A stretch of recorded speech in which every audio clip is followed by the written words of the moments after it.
فلولا اذا بلغت الحلقوم وانتم حينئذ تنظرون ونحن اقرب الیہ منکم ولکن لا تبصرون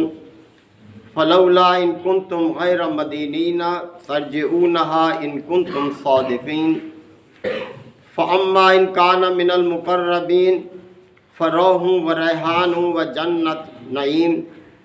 واما ان کان من اصحاب الیمین فسلام لک من اصحاب الیمین واما ان کان من المکذبین الضالین فنزل من حمیم وتصلیۃ جحیم ان ھذا لہو حق الیقین فسبح باسم ربک العظیم صدق اللہ مولانا العظیم۔ ذرا سورہ الواقعہ کی یہ اختتامی آیات ہیں۔ اللہ تعالیٰ نے اس سورہ مبارکہ میں انسانوں کو بار بار توحید اور آخرت کی طرف متوجہ کیا اور بڑی تفصیل کے ساتھ آخرت میں ان لوگوں کی کیفیت بیان کی جو 3 گروہوں میں تقسیم ہوں گے، اصحاب یمین، اصحاب شمال اور مقرب لوگ۔ اب آگے توجہ دلائی ہے کہ دیکھو یہ مکی دور کی آیات ہیں جو کہ اس چیز کو مانتے نہیں تھے، آخرت کو، اور توحید میں بھی گڑبڑ کرتے تھے، اللہ کے ساتھ شریک ٹھہراتے تھے دوسری ہستیوں کو۔ تو انہیں توجہ دلائی ہے خاص انداز میں ان آیات میں کہ جب ایک شخص مر رہا ہوتا ہے تو تم اس کے ارد گرد موجود ہوتے ہو، یعنی کوئی شخص بہت لمبی بیماری میں ہوتا ہے، اس کیفیت میں آ جاتا ہے کہ اب اس کی امید نہیں رہتی، تو گھر والے اس کے پاس کھڑے ہوتے ہیں، معالج بھی ہوتے ہیں، لیکن کیا کوئی اس موت سے اس کو بچا سکتا ہے؟ تو اللہ تعالیٰ نے فرمایا کہ اذا بلغت الحلقوم فلولا اذا بلغت الحلقوم، پھر کیا ہے کہ جب کسی کی موت اس کے حلق میں آ جاتی ہے، وَأَنْتُمْ حِينَئِذٍ تَنْظُرُونَ، اور تم اس وقت اسے دیکھ بھی رہے ہوتے ہو، اس کی کیفیت کو کہ کس کیفیت سے وہ دوچار ہے۔ وَنَحْنُ أَقْرَبُ إِلَيْهِ مِنْكُمْ، اور اس وقت تمہارے مقابلے میں ہم اس کے زیادہ قریب ہوتے ہیں، اس شخص کے زیادہ قریب ہم ہوتے ہیں، تو بھی حلقہ بنائے کھڑے ہوتے ہو۔ وَلَكِنْ لَا تُبْصِرُونَ، لیکن تم دیکھ نہیں سکتے، ہم تمہیں دکھائی نہیں دیتے، لیکن ہم موجود ہوتے ہیں، اس کے قریب ہوتے ہیں اس کے۔ فَلَوْلَا إِن كُنتُمْ غَيْرَ مَدِينِينَ، پس اگر تم کسی کے محکوم نہیں ہو، تم یہ سمجھتے ہو کہ بس ہم آزاد ہیں، جبکہ اللہ پوری کائنات کا حاکم ہے، کائنات کی ہر چیز اس کی محکوم ہے، خواہ وہ جاندار ہے یا بے جان ہے،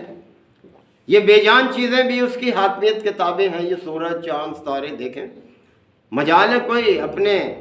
راستے سے، اپنے مدار سے، اپنے ٹائمنگ سے غافل ہو جائے؟ ضابطوں کے پابند فرمایا۔ تو اس موقع پر جب کہ یہ کیفیت ہوتی ہے، یہ ایک سما اللہ نے باندھا ہے کہ ایک شخص کی جان اس کے حلق میں آئی ہوئی ہے اور تم اسے دیکھ رہے ہوتے ہو اس وقت اس کی کیفیت کو، اور ہم اس وقت تمہارے مقابلے میں اس کے زیادہ قریب ہوتے ہیں اور تمہیں دکھائی نہیں دیتے، تو کیا اس وقت تم یہ سمجھ رہے ہوتے ہو کہ ہم کسی کے محکوم نہیں ہیں؟ تو پھر ترجعونہا، تو اس کی جان کو واپس لوٹ آؤ اس میں، یعنی اس کو بچاؤ، اس کو موت سے اگر تم بچا سکتے ہو تو، ان کنتم صادقین، اگر سچے ہو۔ مقصد یہ ہے کہ یہ زندگی بہت مختصر مہلت ہے، اس کے ساتھ موت ہے اس کے بعد، اور تمہارے مشاہدے میں ہے، کوئی انکار نہیں کر سکتا، اور یہ زندگی ایک خاص مقصد کے لیے ہے، اور وہ مقصد یہ ہے کہ آزمائش ہو رہی ہے ہر ایک کو کہ کیا کر رہا ہے۔ فَأَمَّا إِن كَانَ مِنَ الْمُقَرَّبِينَ، پس اگر وہ مرنے والا مقربین میں سے ہے، جیسے کہ پہلے 3 گروہوں کا ذکر آیا ہے کہ وہ اگر مقربین میں قرار پاتا ہے اللہ تعالیٰ کے فیصلے کے تحت، فَرَوْحٌ، تو اس کے لیے تو بڑی راحت ہے اگلی زندگی میں، وہ ریحانون اور بڑا عمدہ رزق ہے اس کے لیے، وہ جنت و نعیم اور نعمتوں بھری جنت ہے اس کے لیے، یعنی اس کی تو موج ہی موج ہے آگے۔ یہاں سے رخصت ہوگا تو اگلے جہان میں جائے گا، وہاں اس سے بھی زیادہ پائے گا۔ وہ ہے نا، کون کہتا ہے موت آئی تو میں مر جاؤں گا، میں تو دریا ہوں سمندر میں اتر جاؤں گا۔ دریا کوئی ختم ہوتا ہے، بہہ رہا ہے، کوئی فائدہ اٹھا لے اس سے؟ نہیں فائدہ اٹھائے گا تو وہ سمندر کا حصہ بن جائے گا اور بڑے جہان میں چلا جائے گا۔ تو یہ موت تو ایک عمل ہے جو کہ انسان کو ایک جگہ سے فارغ کرتی ہے، دوسری طرف اس کو حاضر کر رہی ہے۔ ایک مسلسل عمل ہے جس میں انسان چل رہا ہے، تو اس سے فائدہ اٹھائے، اس مہلت عمل سے، اس زندگی سے جو وہ بسر کر رہا ہے۔ تو جو مقرب قرار پائیں گے ان کے لیے تو راحت ہے، عمدہ رزق ہے، وہ جنت النعیم اور نعمتوں بھری جنت ہے۔ وہ اما ان کان من اصحاب الیمین، اور اگر وہ اصحاب یمین میں سے ہے وہ مرنے والا، یعنی اللہ کے فیصلے کے مطابق دائیں بازو والوں میں وہ شمار ہوتا ہے، یعنی وہ اس طرف کھڑا ہے جو دربار الہی کے دائیں جانب جو افراد کھڑے ہیں۔ فرمایا فسلام لک من اصحاب الیمین، تو اس کا استقبال تو اس کیفیت سے ہوگا کہ سلام ہی سلام ہوگا اس کو ہر طرف سے، سلامتی سلامتی اصحاب یمین کے لیے۔ لہٰذا اس کے لیے کوشش کرو، اس دنیا میں ان گروہوں میں شامل ہونے کے لیے تمہیں کوشش کرنی چاہیے، مقربین کے گروہ میں، اصحاب الیمین کے گروہ میں، اس میں۔ اور پھر دوسری طرف اما ان کان من المکذبین الضالین، اور اگر وہ مرنے والا جھٹلانے والوں میں ہے اور بھٹکے ہوئے لوگوں میں ہے، یعنی اصحاب شمال میں ہے، جس نے اپنی زندگی کا مقصد یہی سمجھا کہ بس رسولوں کو جھٹلانا ہے، اس کی تعلیم کو جھٹلانا ہے، اللہ کے وعدوں کو جھٹلانا ہے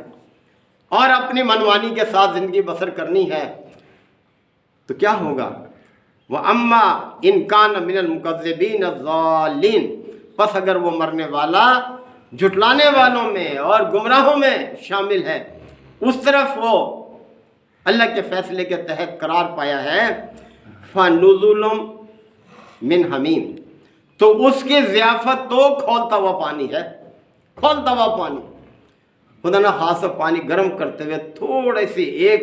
چھینٹ اگر آپ پڑے ہماری جلد پہ فوراً آبلہ پڑ جاتا ہے، یہ کیفیت اس کھولتے ہوئے پانی کی، جبکہ اس سے کہیں زیادہ درجہ حرارت ہے اس پانی کا جو جہنم میں کھول رہا ہے، جو وہاں ہے۔ تو فرمایا کہ فَنُزُلٌ مِّنْ حَمِيمٍ، اس کی ضیافت تو کھولتا ہوا پانی ہے،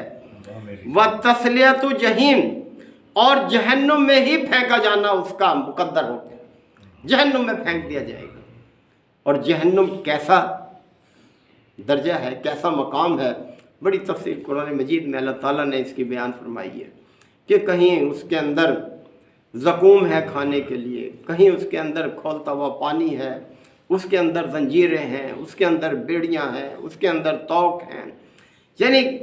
مصائب ہی مصائب ہیں اور نکلنے کی کوئی صورت نہیں، پھر کمپنسیشن کا بھی کوئی دور نہیں، یعنی تلافی نہیں کر سکتا پھر انسان اس خسارے کی جو وہ دنیا میں کما کر لایا ہے اپنے لیے، پھر کوئی اور کا موقع نہیں ہے۔ اِنَّ هَذَا لَهُوَ حَقُّ الْيَقِينِ، اے انسانوں یہ بالکل حق ہے، یعنی یہ قرآن مجید حق ہے، یہ حق بیان کرتا ہے، یہ اللہ کی ذات حق ہے، اللہ کے پیغمبر حق ہیں، اللہ کی دعوت حق ہے، کسی میں کوئی شک کی گنجائش نہیں ہے۔ لہذا جو اس کو قبول کریں گے وہ بھی حق پر ہوں گے، وہی حق پر ہوں گے، اور جو اس سے ہٹ کر رہیں گے وہ ضلالت ہے، گمراہی ہے، بھٹکے ہوئے ہیں وہ اللہ کے نزدیک۔ فَسَبِّحْ بِاسْمِ رَبِّكَ الْعَظِيمِ، پس اے نبی کریم صلی اللہ علیہ وسلم اپنے عظیم رب کے نام کی تسبیح کرتے رہو، یعنی تمہارا عمل یہ ہونا چاہیے کہ اپنے رب کے نام کا ذکر اس انداز میں کرو کہ اس کی عظمت ہو، واضح ہو تمہارے عمل سے، تمہارے رویے سے۔ نبی کریم صلی اللہ علیہ وسلم نے اسی آیت کے حوالے سے اہل ایمان کو تاکید کی کہ اسے رکوع کا حصہ بنا لو، اس کو رکوع میں پڑھنے کی تسبیح بنا لو کہ سبحان ربی العظیم۔ یہ روایت ہے، جوہنی کی روایت ہے یہ، کہ نبی کریم صلی اللہ علیہ وسلم پر جب یہ آیت نازل ہوئی تو آپ صلی اللہ علیہ وسلم نے تاکید فرمائی کہ نماز میں رکوع میں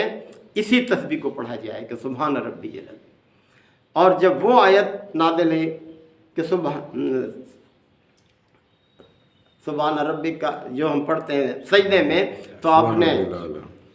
اس کی تاکید فرمائی کہ سبحان ربی الاعلی فسبح باسم ربک الاعلی۔ یہ جب آیت نازل ہوئی تو اللہ تعالیٰ نے نماز کے اندر ہر جز کی اس کی طرف اشارہ کیا ہے، یعنی جو بھی کچھ ہم پڑھتے ہیں قرآن مجید سے ہی اس کے اشارات ہیں، اس کی ہدایات ہیں۔ تو یہی اسی لیے یہ سب سے اہم عبادت ہے کہ دن میں 5 مرتبہ اللہ تعالیٰ نے اس کو فرض رکھی ہے، اور اس کے علاوہ انسان پڑھے تو اس کی اپنی استطاعت پر ہے کہ نوافل کی تو کوئی حد نہیں ہے۔ یہ بہرحال اللہ تعالیٰ نے بہت متوجہ کیا ہے اس سورہ مبارکہ میں آخرت کے حوالے سے، توحید کے حوالے سے، اس قرآن کے حوالے سے۔ اللہ تعالیٰ ہم ان سب چیزوں کو سمجھنے کے عمل کی توفیق عطا فرمائے۔ الحمدللہ وکفا وسلام علی عبادہ الذین اصطفیٰ۔ ربنا آتنا فی الدنیا حسنہ وفی الآخرۃ حسنہ وقنا عذاب النار وادخلنا الجنۃ مع الابرار یا عزیز یا غفار یا رب العالمین۔ اللہم انک عفو کریم تحب العفو فاعف عنا۔ اللہم من احییتہ منا فاحیہ علی الاسلام ومن توفیتہ منا فتوفہ علی الایمان۔ یا شافی الامراض اشف مرضانا ومرضى المسلمین، یا قاضی الحاجات اقض حاجاتنا وحاجات المسلمین۔ اللہم اعز الاسلام والمسلمین، ربنا تقبل منا انک انت السمیع العلیم وتب علینا انک انت التواب الرحیم۔ صلی اللہ تعالی علی خیر خلقہ محمد وآلہ وصحبہ اجمعین۔